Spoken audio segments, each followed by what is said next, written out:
So Anuj, good evening. And first of all, I would like to thank you for sparing time for this conversation. Uh, Anuj, you started as an investment banker with Morgan Stanley, also worked as brand consultant. You're also in diamond jewelry, I think, before starting RAW Pressery. And today, I think the RAW Pressery is India's first cold-pressed juice company and has created its own space in Indian market. The company has also won trust and funding from Sequoia, Food Hall, and Godrej. And now you're expanding in your product range and distribution network across globe. So my first question is. Let me just correct one thing first. Deepak, we have got funding from Sequoia, Food Hall and Godrej, Nature's Basket, when Nature's are just partners, they're just retail partners. Okay. The background to RAW is, I'm not from the food and beverage background, nor am I from the FMCG background.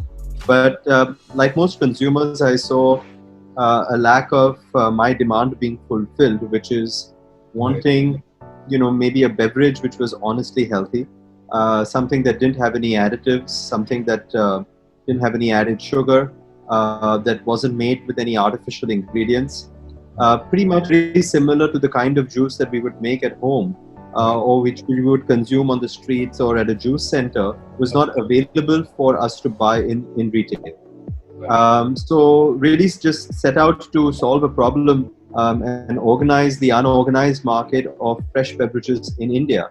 And that was really the goal of entrepreneurial mission. My background is, apart from the work experience, I grew up in Mumbai. I did some. I got my higher studies done in the US. But all along the way, I think the kind of discipline that I had for fitness and to play sports and wanted to be a professional athlete kind of led me to understand a lot of food and fitness and nutrition and all of these things. So I had an understanding of what it does take to have a healthy life, and because of that, as a consumer, I saw the demand and realized that the larger companies, the larger FMCGs, the big beverage players, while scaled immensely, that they're not innovation forward. And typically it takes younger businesses like ours to spot the gap in the market and then create a category, grow that category, and then maybe get the attention of the larger players to fulfill this. So that's this sort of background which led me to start and why I started. Great. And how big is this opportunity in terms of size, if I talk about? Well, I mean, it's the beverage market is obviously worth $5 to $10 billion in India. But if you just take the fruit-based drinks market in India, it's probably close to $4 billion, I would say. Just fruit-based drinks is about 17,000 crores. Then you have other drinks, whether it's carbonated, this and that it's about 25,000 crores. So collectively at about 40,000 crores or so, it's a pretty large opportunity. But it's not just about juices, right? As people are stopping to drink a carbonated cola, they have to fill up their share of throat or their thirst quenching with something else. So we can see that because of that, fruit-based drinks or just plain water or functional water or dairy, value-added dairy, are all actually growing because of the deceleration of this consumption. So it's a large market, difficult to put one number on it. But a market driven by many large players, from an Amul, Pepsi, Coke, Parle, but there's a belly, they take up the belly of the market. But now what we are seeing is at the top end, there's a lot more innovation and premium products that are coming around as consumers want to trust the products that they are drinking, and for something which is good for them and for their family.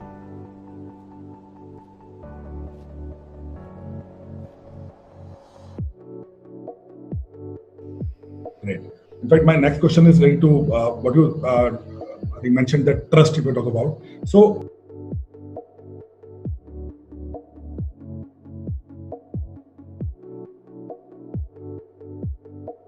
I think that the first question is about FSAI and its regulation. I think we can over the past decade, I would say the FSSAI has made some incredible improvements. Mr. Pawan Kumar Agarwal has led these changes. I think the intention is there.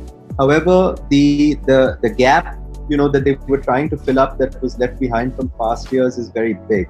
And we don't have a very sophisticated machinery in India for consumer complaints or for, against big brands or for real inspection and checking from an ingredient or quality perspective and the nutritional charts. So it's very, very easy today for food and beverage brands to make something that may be unsafe, that may not be, an ingredient may not be approved, and more so, they may make claims which are untrue in terms of, whether it's calories or some other ingredients or, some, health claims, etc. And a lot of brands get away with it until they become large. So right now, I think the effort is in the right direction, but a lot of work needs to be done.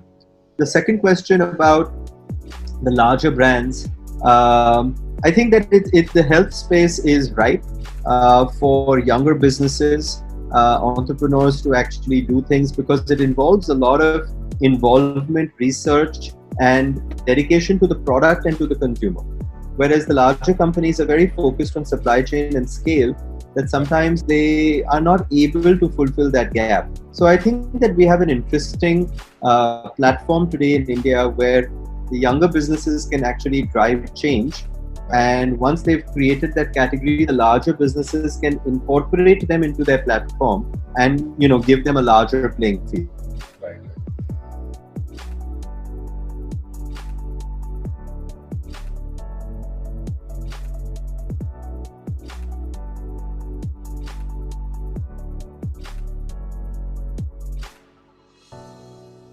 Makes sense.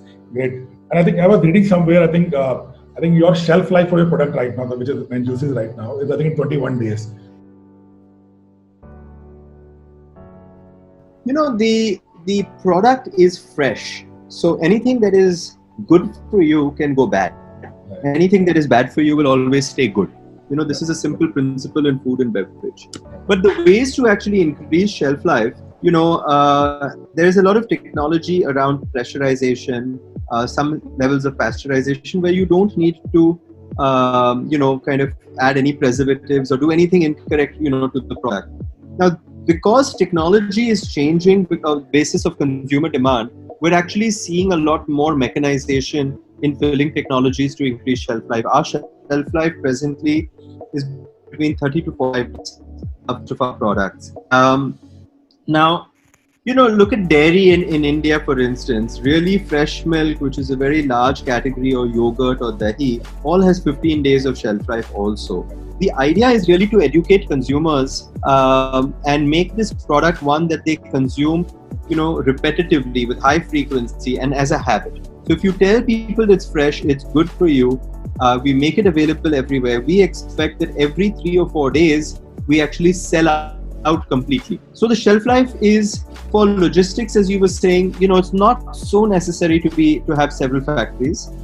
We can reach the main cities, within 2 to 3 days. But the idea is to get to the shelf in 2 to 3 days, then sell out in maybe 3 to 4 days max. And so basically, let's say at the most in 7 to 10 days, you should have sold everything.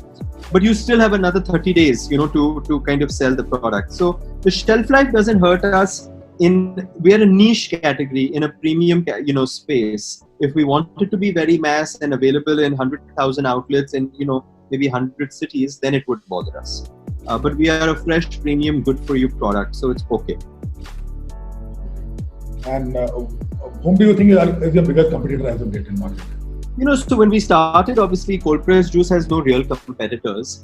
Cold press is just a category, but the product feature really is that 100% of the juice is made from 100% of fruits. We don't add water or concentrate or sugar or chemicals or anything like that. So we really needed to educate the customer that, look, there's many types of juice, So in the cold press, we don't really have any competition. But if you look at the market share of juice, we will be competing with Real, and with Tropicana. So we are still a young company, a small company, but we have entered the big league. Right. So today we will directly compete with Real Tropicana, with Be Natural, which is owned by ITC, and these juice companies. We don't compete directly with drink companies. Drink companies are more artificial, more added sweeteners.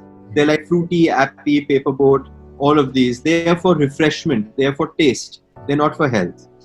So we don't directly compete with them. And I was reading somewhere, I think yours is the only plant which uses that HPH machine. Although I'm not a technical person, so we can just tell me more about it. What is this HPH technology and how it does differentiate your product with other products? What HPP does is it pressurizes the bottle and creates an environment in which bacteria cannot grow as long as the temperature is maintained. What it does is it imposes a lot of pressure onto the bottle after the liquid is filled in, and what it does is it then creates a pressurized environment so bacteria can't grow. Now it needs to be at a temperature much like we put anything inside our refrigerator. When we put things inside our refrigerator, they stay fresher for longer because at that temperature it can't grow. So it's more or less to do with that. So it's a unique technology in India. Now there are about 3 companies in India after we started that are using it as well. But in the world, in the US, in Europe, in UK, it's a very prevalent technology. Great. And Anuj, what is the biggest unresolved challenge as on date, if I talk about? I think that there is 2. I think if you look at micro and macro, India is difficult to grow innovations because our retail is very, very driven by Kirana stores. So unless you don't reach all of them, you don't really get scale. Modern trade in India is still small. E-commerce is still, it's growing very fast, but as a size, it's still small. So what happens is the innovative products never actually find their way to the real Indian consumer. And this is not a function of price. This is a function of availability. So our supply chains in India are broken. Infrastructure is weak. And hence, I don't think consumers really get the best products. Even if you see fruits and vegetables in agriculture, 30 to 40% are actually wasted because of lack of infrastructure of cold storages or vehicles. So I think this is a big unresolved challenge. We are trying to solve it as a young company as much as the big companies are trying to solve it. I think on an internal level, I think unresolved challenges are still about, we don't just see ourselves as a juice company. We see ourselves as a liquid nutrition brand. We have a protein milkshake with which we give you protein. We have coconut water, which gives you electrolytes. So, when we really have to grow these kind of liquid nutrition categories, really. And it's not unresolved. It's just that we are young in our journey, but we will get there. And there will be one brand, and I think that what we've done so far is that I think RAW Pressery is the only Indian beverage brand which people will say is honestly good for you. Right. Outside of water and milk, we are the only brand that someone will say, if we have this, it's good for you. Everything else is full of concentrate, water and sugar. Absolutely.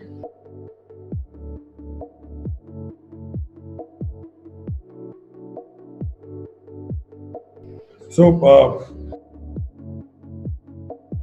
I think we want to go deeper into cities. We're really expanding into general trade. We have grown the business in terms of going into new categories, refining our portfolio, wanting to go deeper into channels. Today we are not just available in grocery stores. We are the number 1 or number 2 selling beverage at most airports. We're available in schools, hospitals, e-commerce. We do direct to home. So to be an omni-channel business and go very deep is what we want to do in the near term. In a larger vision, I think that we want to establish big networks with farmers so that we can really help the Indian farmers and be really vocal for local and kind of expand this ambition that we have in becoming a very large beverage brand, which gives consumers something that they can trust. And then after that, I know everyone loves to say that we'd like to go global, but I think while we will do that, and we already do that in some ways in the Middle East, the real opportunity is to give Indian people, the growing adults, families, and senior citizens something that they can trust, and that's really the bigger ambition, and we've just started right now.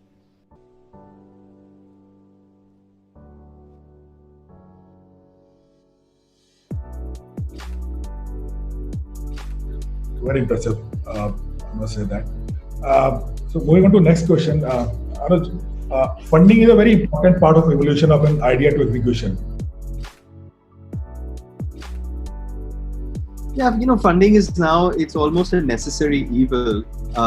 Nobody likes to give equity away in their company, but if it is value, driven, then it's very good. So I think debt should become more available for younger entrepreneurs and for younger businesses. I think that there is a big problem in India that they don't provide debt to young businesses. Something needs to be done over there. The funding journey today, we have an amazing platform of investors that are looking to, support businesses which want to create change. So that is good. But along the way, what also happens is that investors sometimes are in it to grow the business, but remember, they're investors and they're only in it for their returns.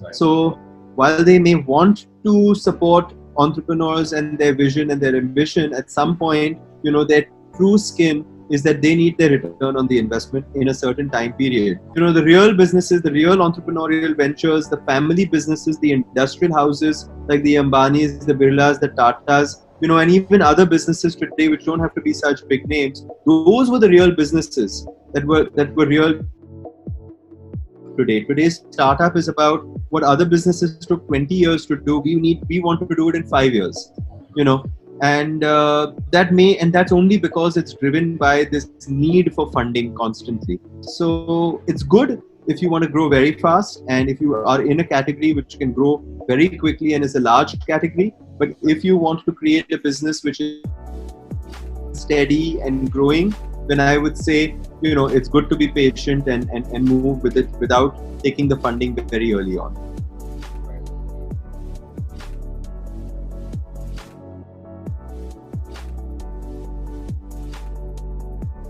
Great. I think very, very nice insight you have given. I think that's given a lot of clarity to entrepreneurs. So I'm moving on to another most talked about term, that is customer experience.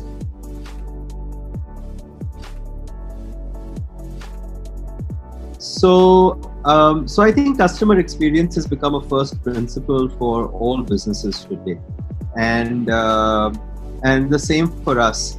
I think younger businesses tend to it than the larger ones. The larger ones are growing to it, and they have a larger problem to solve. But everything, the way your packaging looks, the design of your label, the way the cap opens, the way, for instance, the mouth actually receive the juice, what will the feel be, how does your customer service engage with people? So, there's 100 different touch points with the consumer, that every part of the experience is important. And whether it's your website, whether it's your social media, and that's really today that customer experience is the brand. The brand is no longer about advertising, it's about experience. And so really the relationship, which is known as the brand, comes with the experience to say that even if the company or the product makes a mistake, or there's something wrong with it, but the experience that they are trying to do something and they're trying to resolve it, or okay, they did that, sometimes builds a relationship. So I think experience is better than advertising. It's communication is not as good as conversations, and eventually marketing is about building relationships. So this is really what we do. We map the entire journey, and it's become very important.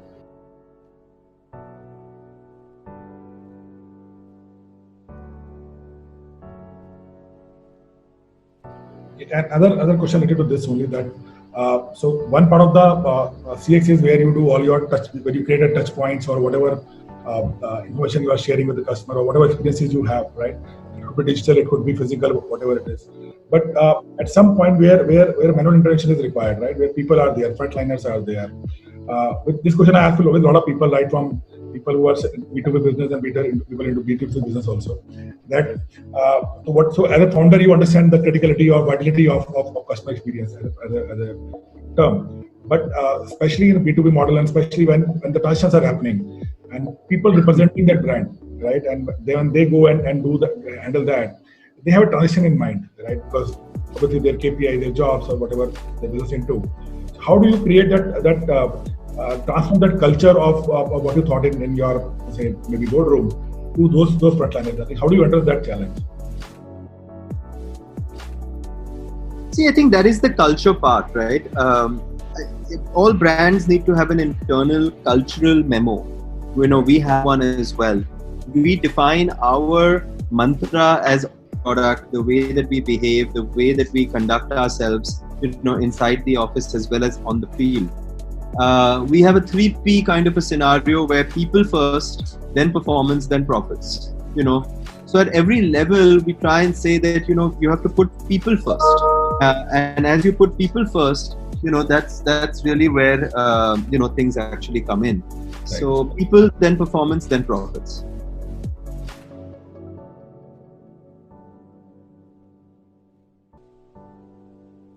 I think you've made very well point. I think people first, I think, is a mantra. I think take for me. And Anuj, now I'll move into more of a generic questions on entrepreneurship, because this book is all about that. And I'll share with you a few of my observations, since I've been meeting a lot of entrepreneurs, and luckily the nature of my business is such that we work very closely with entrepreneurs of all size and all of nature, right? And so I'll sharing with you a few facts, and I would like to have your point of view on that. Number one, I think starting from. I think, look, the last 10 years have been better than ever before for, people to start businesses and be entrepreneurs. I think that the privatization of India has led to people, to have opportunities which they can implement. The second is the entire digitization of India has also allowed people to do things at a lower cost. So privatization is good, digitization has been good. The obstacles come from, it's still very difficult, on a policy level in India. Government is still an obstacle at some level in terms of, the policies around starting a business, some certain taxation things. All of these are very complicated still. So the ease of doing in business, business in India, starting a business, even shutting a business is very, very difficult. And I think that that B2B environment really has not been made easy for us to. But on a mindset level, Deepak, if I understand your question really, I think Indians have always been very industrious, very capitalist, and very, very entrepreneurial since decades. I think our problem has always been politics, religion, infrastructure. All of these things slow us down. Lack of education, increased poverty levels, all of these things actually slow us down. So in India, the mindset of the Indian person is very strong. I think that, to be an entrepreneur in India, and if you can actually get through, is getting a business degree in itself. If you do business in the US or in the UK, it's very easy to do it. So if you have a good idea, you can execute it. Today in India, you can have a good idea, but execution has so many obstacles that it's almost like it's not running a straight line. We always have to dodge something along the way, and those things are not necessary, but they're always coming in your way. It's like driving a car, right? In India, you're not driving on a normal road. It's got bumps, there's a cow, there's a person crossing the road, and these are not normal things, just to get from point A to point B. So I think that in itself is its own experience, it's its own mission, it requires its own strength, it requires a different kind of mindset. And I think privatization and digitization especially have, led to a job market today where more and more people are educated enough to start their businesses or become very professional, big managers in helping to grow those businesses. So if I look at it, I think today we are at the best ever platform that India has ever been in for anyone who has an idea to go out there and be able to get some kind of capital to actually raise that through debt or equity. We can improve, but today we are at the best stage ever. I don't think we're moving backwards. I think we're only moving forwards. And I think that today's schools, colleges, education, whether it's through ed tech systems like Byju's, or whether it's through the IITs or even regional schools, etc., are actually focusing on entrepreneurship. 20 years ago when we went to school, it was become a banker, or become an engineer, or become a doctor, or become a lawyer, or those kind of things. Today it's not that. Today the idea of being a professional is, in these fields is still valued, but today the entrepreneurship is being taught today. People like yourselves are writing books on this today. Some other people now will be reading it and will get influenced by it. This has become a subject in schools and colleges and universities. This has become dinner table conversations, with families. Today, it's no longer that the family, the father says, you have to join my family business. Today he says, son, why don't you try and do something on your own? So I think there's a large revolution right now that's taking place in India. And I think it's a very strong place for us to actually be in. Great.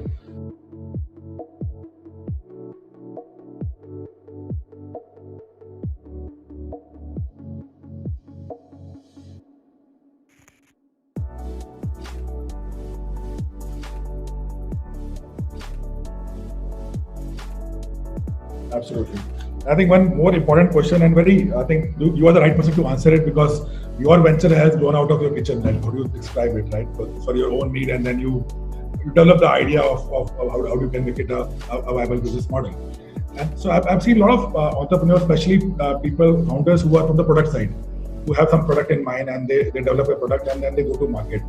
But sometimes I feel that they're so obsessed with their idea that when they get feedback from market, especially when you are converting your idea to a scalable commercial model, but they're so obsessed with their idea that they're not ready to make changes or be flexible with the idea based on the market feedback to make it commercially viable.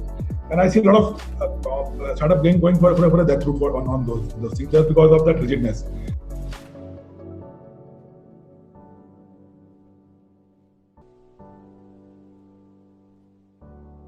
Well, in one word, it's called data, right? I mean, we only make data-driven decisions. So we have a 3D model in that, where, see, idea is important in the beginning, but an idea doesn't, scale things. It's execution. And execution is really about making the right decisions at the right time.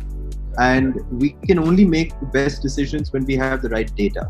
So, information gathering, data mining, databasing, and then having discussions around data are far more important than just having discussions, around ideas. So I think that the one way is that there's no ego, that you may have an idea, but it may be wrong, and that's okay. The only way to prove it is actually saying that, is there data sufficient? Now, in certain cases where you're doing things which are ahead of the curve, you're creating a new category and there may be no data, you have to go with certain instincts, and you have to create pilots, and you have to do A/B testing, and you actually have to be able, and that takes guts, it takes a risk, and that's what we do, and then you have to back it up. But then you have to have a plan and say, in 6 months or in 1 year, I'll do some customer feedback, or I'll actually understand how. Eventually, it all boils down to making data-driven decisions, and then you're in touch with the market, and the market is the benchmark, right? Eventually, the consumer has to actually. Now, in some cases, consumers know what they want. In some cases, consumers don't know what they want. But you have to figure that out and tell them that maybe this is what you want, And so I think that's essentially what you have to do. So, being in touch with the market is important. Making data-driven decisions is important.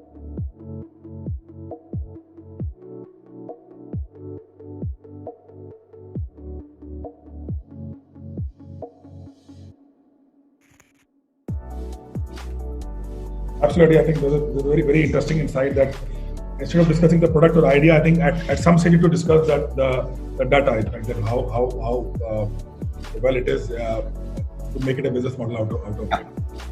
Great. One more information on this, and then I'll move to the next question. Again, I've seen a lot of businesses, and I've seen a lot of founders which when they have nothing in hand, they start with only an idea. They are ready to bet everything what they have into the venture, like all savings or whatever they could have arranged for that. And the day they are successful to a level where they're able to meet their means, right? They're able to arrange their means in terms of they're able to pay the salary and they're able to create some kind of system which there's a regular flow. But obviously it's almost like meeting your two corners, nothing more than that. At that time they become too conservative, like their risk-taking appetite reduces, and that I have seen a lot of places which is actually that time, because you are not growing, right? So either the computer will kill you, or the idea will get lost out of in the times to come, right? So I've seen a lot of people becoming conservative when they taste some success. What is your point of view on that, and how do you think that this need to be tackled? I think it's different. I think it's a personal thing, it's not generic. Some people will take the risk and continue. Some people are conservative, and maybe that's the right thing. It's difficult for me to comment on what the right thing on this is, but it really depends on the style of the entrepreneur, on what's right for their business and what's right for them. So there's no rule over here, Basically, this is based on a lot of research we have done, a lot of data we have basically on that why people don't grow beyond a point. Like how I told you that 99.5 business which are say micro small enterprises around 10 years back, they're still into that category, right? So going like today, what you are doing right now, taking a company from 250 crore to 1,000 crore is a challenge, but taking a company from 1 crore to 5 crore might be easy, right? But I think that, and the same person has bought it from 0 to 1 crore. So, but at some point of time, the approach becomes very conservative. I think again, what you said initially, that the policy, the ecosystem, which makes it very risky for a person. I think that affects that appetite of the person to take more. I think it's also based on ambition. If some people are happy with what they have, then it's not necessary for you to have 1,000 crore company. If you feel that you've achieved the purpose of your business and you're happy in that steady state, then that's okay. It's ambition. Some people may be happy with 1,000 crores. Some people may want 10,000 crores. It's relative. So, I think it's a personal thing. It's a personal choice that the entrepreneur makes or the businessman makes. Great. I think be very lean. Manage money very wisely. Right. is very important. I think people get very driven by ideas and wanting to be very big and all of that stuff. But I think being lean, being fiscally disciplined is always a good thing, no matter how small or big you are, what stage you're in. The second is, I think, never give up. Because it's never going to be an easy journey. Again, no matter what your stage is, it's the timeless piece of advice that's been given to all of us, that you will face problems. If you think you won't face problems, you're being silly. So you will face problems, you will have challenges, there will be obstacles, and things won't always go according to plan. But never give up.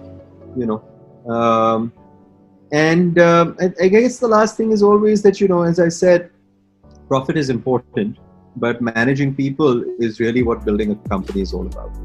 And so I always say people, then performance, then profits. So I think this is how I would say.